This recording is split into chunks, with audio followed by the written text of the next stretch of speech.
ഈശോ മിശിഹായിക്ക് സ്തുതിയായിരിക്കട്ടെ.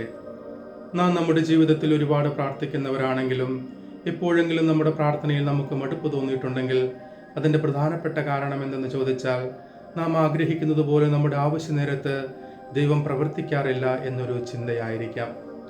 യേശുവിൽ പ്രിയ സഹോദരരെ, എന്നാൽ ഇന്നത്തെ സുവിശേഷത്തിൽ നാം കാണുന്നത് ലാസർ രോഗബാധിതനാണെന്നറിഞ്ഞിട്ടും യേശുനാഥൻ 2 ദിവസം കൂടി അവിടെ താമസിച്ചു എന്നാണ്.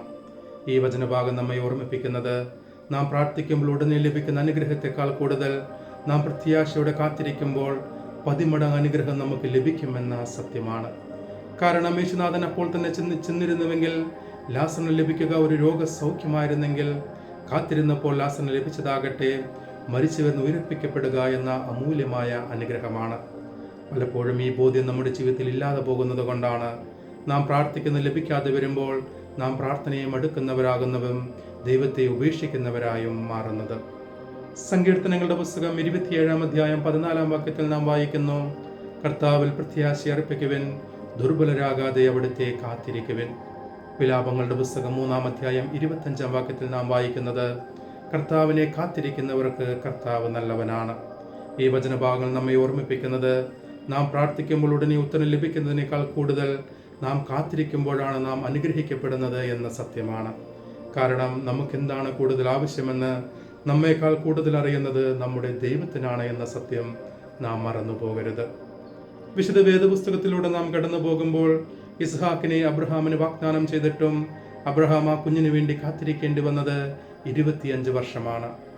ജോസഫ് 13 വർഷം കാത്തിരുന്നത് കൊണ്ട് മാത്രമാണ് തൻ്റെ കുടുംബത്തെ ക്ഷാമത്തിൽ നിന്ന് രക്ഷിക്കുവാനായിട്ട് അവന് സാധിച്ചത്. ദാവീദ് രാജാവായി ദൈവം തിരഞ്ഞെടുത്തിട്ടും കാത്തിരിക്കേണ്ടി വന്നത് 15 വർഷമാണ്.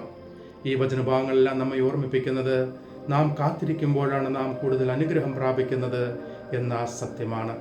അതുകൊണ്ടാണ് മിക്ക പ്രവാചകന്റെ പുസ്തകം 7 അധ്യായം 7 വാക്യത്തിൽ നാം വായിക്കുന്നത്, ഞാൻ കർത്താവിനായി കാത്തിരിക്കും, എന്തെന്നാൽ അവിടുന്ന് എൻ്റെ പ്രാർത്ഥന കേൾക്കും.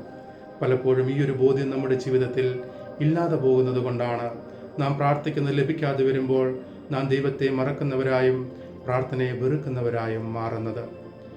സങ്കീർത്തനങ്ങളുടെ പുസ്തകം 13 അധ്യായം 1 വാക്യത്തിൽ ദാവീദ് പറയുന്നു, കർത്താവെ, അങ്ങ് എത്ര നാൾ എന്നിൽ നിന്നും മറഞ്ഞിരിക്കും, എത്ര നാൾ എന്നെ മറക്കും. വീണ്ടും സങ്കീർത്തനങ്ങളുടെ പുസ്തകം 69 അധ്യായം 3 വാക്യത്തിൽ നാം വായിക്കുന്നത്, കർത്താവിനെ കാത്തിരുന്ന് എൻ്റെ കണ്ണുകൾ മങ്ങി. പലപ്പോഴും ഈ ഒരു അവസ്ഥയിലൂടെ കടന്നു പോകുന്നത് കൊണ്ടാണ് നമ്മുടെ പ്രാർത്ഥനയ്ക്ക് ഉത്തരം ലഭിക്കാതെ വരുമ്പോൾ നാം ദൈവത്തെ മറക്കുന്നവരായും പ്രാർത്ഥനയെ വെറുക്കുന്നവരായും മാറുന്നത്. എന്നാൽ നാം മനസ്സിലാക്കുക, നാം ആഗ്രഹിക്കുന്നതിനേക്കാൾ കൂടുതൽ അനുഗ്രഹം നൽകുവാൻ കഴിവുള്ളവനാണ് നമ്മുടെ ദൈവം എന്നതുകൊണ്ട് നാം പ്രതീക്ഷയോടെ കാത്തിരിക്കുമ്പോഴാണ്, ക്ഷമാപൂർവം കാത്തിരിക്കുമ്പോഴാണ് ദൈവം നമ്മെ അനുഗ്രഹിക്കുന്നത് എന്ന സത്യം. ഹബാഖുക്ക് പ്രകാശന്റെ പുസ്തകം 3 അധ്യായം 2 വാക്യത്തിൽ നാം വായിക്കുന്നത്, ദർശനം അതിൻ്റെ സമയം പാർത്തിരിക്കുന്നു, അതിൻ്റെ സമയം അടുത്തുകൊണ്ടിരിക്കുന്നു, അത് തീർച്ചയായും വരുന്നില്ലെങ്കിൽ അതിനായി കാത്തിരിക്കുക, അത് വൈകുകയില്ല. പലപ്പോഴും ഈ ഒരു ബോധ്യമില്ലാത്തത് കൊണ്ടാണ് നമ്മുടെ പ്രാർത്ഥനകൾക്ക് ഉത്തരം ലഭിക്കാതെ വരുമ്പോൾ നാം ദൈവത്തെ തിരസ്കരിക്കുന്നവരായി മാറുന്നത്. അതിനാൽ പ്രിയ സഹോദരരെ, ഇന്നത്തെ സുവിശേഷത്തിൻ്റെ വെളിച്ചത്തിൽ നാം മനസ്സിലാക്കേണ്ടത്, നാം കാത്തിരിക്കുമ്പോൾ ദൈവം നമ്മെ 10 മടങ്ങ് അനുഗ്രഹിക്കുമെന്ന സത്യമാണ്.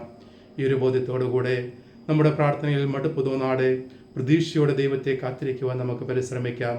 ദൈവം നമ്മെ സമൃദ്ധമായി അനുഗ്രഹിക്കട്ടെ. നാം എല്ലാ ദിവസവും ചെയ്യുന്നത് പോലെ വചനം വായിക്കുവാനും വിശുദ്ധിയിൽ ജീവിക്കുവാനും ആത്മാർത്ഥമായി പരിശ്രമിക്കാം. നമ്മുടെ എല്ലാ ആവശ്യങ്ങളും ആഗ്രഹങ്ങളും കർത്താവിന് സമർപ്പിച്ചുകൊണ്ട് കർത്താവിൻ്റെ ആശീർവാദത്തിനായി നമുക്ക് നമ്മെ തന്നെ ഒരുക്കാം. കർത്താവ് അനുഗ്രഹിക്കുകയും പരിപാലിക്കുകയും ചെയ്യട്ടെ. കർത്താവ് കരുണയായിരിക്കും പ്രസാദിക്കുകയും ചെയ്യട്ടെ. കർത്താവ് കരുണാപൂർവ്വം കടാക്ഷിച്ച് നിങ്ങൾക്ക് സമാധാനം നൽകട്ടെ, ഇപ്പോഴും എപ്പോഴും എന്നേക്കും. ആമേൻ. ദൈവം നമ്മെ എല്ലാവരെയും സമൃദ്ധമായി അനുഗ്രഹിക്കട്ടെ.